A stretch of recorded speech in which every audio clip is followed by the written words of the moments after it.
दिली.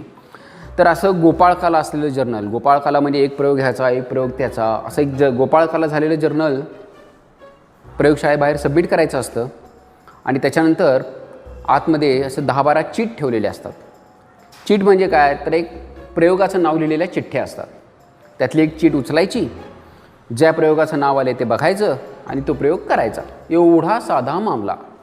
आता विद्यार्थी त्या चीट देखील काय सरळ उचलत नाहीत बरं का. म्हणजे मला आठवते की एक विद्यार्थी आत आला ते तसं छताकडे बघत, असंच छताकडे बघितलं, असंच एक चिठ्ठी काढली आणि अशीच माझ्या हातात दिली.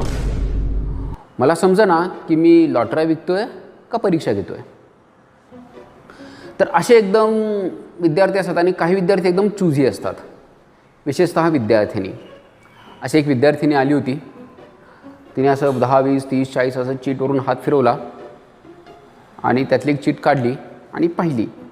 तो प्रयोग काही तिला येत नव्हता. मग तिने मला पुन्हा रिक्वेस्ट केली, सर प्लीज मी अजून एक दुसरी चीट काढू का. मी म्हटलं बरं. पुन्हा तिने 10, 20, 30, 40 केलं, दुसरी चीट काढली. पुन्हा मला म्हणाली, सर मला हा प्रयोग येत नाही, मी अजून एक ट्राय करू का. आता विद्यार्थीने असं प्लीज प्लीज म्हटल्यानंतर तिला एक सवलत द्यावी लागते. मी तिला म्हटलं काढ, हे शेवटचा टाईम. पुन्हा 10, 20, 30, 40 केलं. एक शेवटी 4-5 वेळेस झाल्यानंतर तिला हवा असलेला प्रयोग आला.